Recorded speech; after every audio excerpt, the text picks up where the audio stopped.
Welcome to crazygonades! Right now we're going to go over inferno timings. In this video I'm going to show you how long it takes for you to leave spawn and get into your first combat. These lines represent the path from spawn to combat. The blue is for counter-terrorist and the orange is for terrorists. And finally, the number at the end of the line represents the amount of time it takes to run the distance as well as the total distance. So here you can see that the terrorists would beat the counter-terrorists at this long-range angle. Starting with terrorist spawn, these green rectangles are where you can spawn. If you spawn closer to the door, you have the advantage to gain space. So this is the counter-terrorist spawn. You want to play according to the spawn you have and the bomb site that you are covering. The top half is an A spawn and the bottom half is a B spawn. Now in this first clip, I'm going to show you the difference between a good spawn and a bad spawn in Banana. You'll notice that the difference between a good spawn and a bad spawn for both the terrorist and the counter-terrorist is about 1 full second. So therefore, if you're a counter-terrorist with a bad spawn, you might not want to go for an aggressive peek early on and instead use your grenades. Terrorists should always want to use their spawns for early picks and information. Alright, so up next is the general banana timings.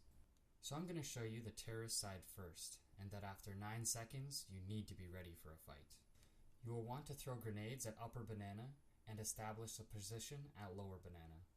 The counter-terrorists will also arrive at upper banana at around 9 seconds and will nade lower banana. If a counter-terrorist opper has a good spawn, he might push for an early pick. Okay, in this next clip we're going to go over the good versus bad spawn timings in middle. Middle is important because it is the first combat angle. This means that if the counter-terrorist chooses to be aggressive, they can get early round information on the terrorist at the bottom of T ramp.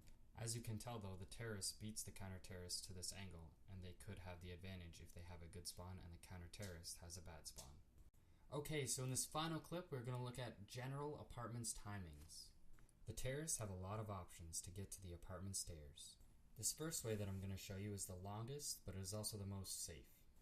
This next way is faster and shaves off a whole second. But if you leave out of the secondary exit of terrorist spawn, you can actually get there another second faster, meaning you're 2 full seconds faster than going through the T apartments. That being said, it's still going to be a full 15 seconds before you get any information on the apartment stairs. This first path is the safest but takes the longest. It is also a pretty aggressive position with not very many options to fall back from. Because of this, you may want a teammate to come and assist you by throwing grenades from the boiler room position.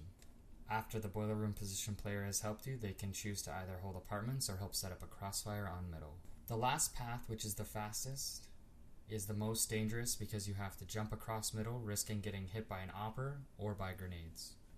Alright, and that's it for this one. Thank you for taking the time to watch, and don't forget to stay crazygonades!